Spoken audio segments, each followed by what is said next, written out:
Seanca u krye, e kjo që bëshini duke dalur nga dera e gjykatës së Gjilanit, është drejtoresha e inspekcionit të këtij qyteti, Entela Hyseni.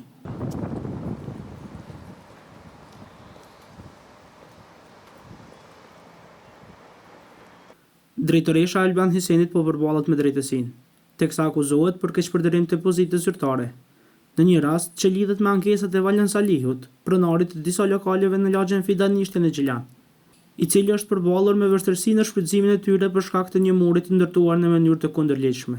Për rastin, Ballkani.info kishte raportuar në vazhdimsi, teksa i njëjti rast tani më ka kaluar në fazën gjyqësore dhe sot ka pasur zhvillime të reja në gjykatën themelore në Gjilan. Gjatë kësaj seance fillestare, është trajtuar çështja penale ndaj Entela Hysenit, pra drejtoreshës së inspeksionit në komunën e Gjilanit, e cila akuzohet për keqpërdorim të pozitës zyrtare apo autoritetit zyrtar, pikërisht për rastin e Valjan Saliu.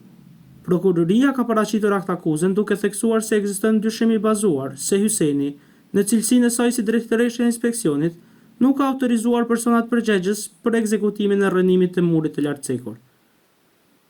Prokuroria themelore në Gjilan, sipas kësaj akt akuze, të pandehur ndaj të pandehurës Entela Hyseni, konsiderant se ekziston dyshim i bazuar në se nga datë 2/7/2024 në vazhdim, në Gjilan e pandehura në cilësi të drejtoreshës së inspeksionit në komunën e Gjilanit, përgjegjëse për zbatimin e detyrave dhe përgjegjësive të drejtorisë së inspeksionit, me dashje nuk i ka përmbush detyrat zyrtare. Nuk i pranoj veprën penale sepse nuk e kam kryer. Ishin fjalët e vetme të cilat i tha e pandehura Entela Hyseni para trupit gjykues.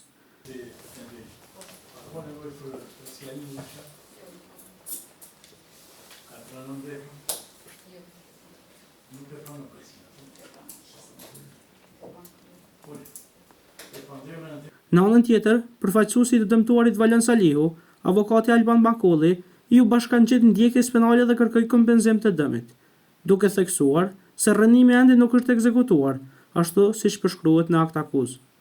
I bashkangjitemi ndjekjes penale.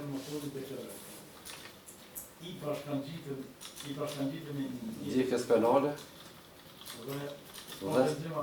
Dhe kërkojmë kompenzimin e dëmit. Presje. Përderisa ende nuk vazhdon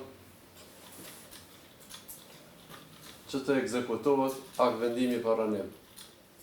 Avokati mbrojtësi të pandehurës Abdulaziz Sadiku deklaroi se i bashkohet plotësisht fjalëve të klientes së tij dhe theksoi se me që nuk është pranuar fajësia, Hyseni dhe mbrojtësi i saj kanë të drejtë të paraqesin kundërshtime për pranueshmërinë e provave brenda një afati prej 10 ditësh.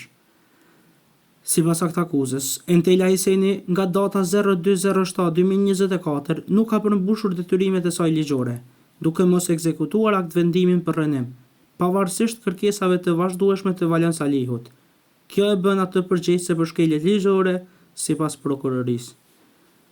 Ngritja akt akuzës ndaj Entela Hysenit, sipas ligjit për zyrtarët publik, në 69, paragrafin e pika 1.5, parashet që nënpunësit civil ndaj të cilit është iniciuar procedurë penale për kryerje të veprës penale gjatë ushtrimit të funksionit të tij apo saj, duhet të pezullohet sipas detyrës zyrtare. Lidhur me këtë rast, Ballkani.info ka tentuar të kontaktojë me kryetarin e komunës së Gjilanit, Alban Hysenin. Mirëpo i njëjti nuk i është përgjigjur thirrjes sonë. Pastaj, i janë përcjellur edhe pyetjet lidhur me mosveprim në këtë rast, si dhe se a do i përmbahet ligjit për zyrtarët publik për pezullimin nga punat e drejtoreshës Hyseni. Deri në këto momente, Ballkani.info nuk ka marrë ndonjë përgjigje nga kreu i Gjilanit lidhur me këtë çështje.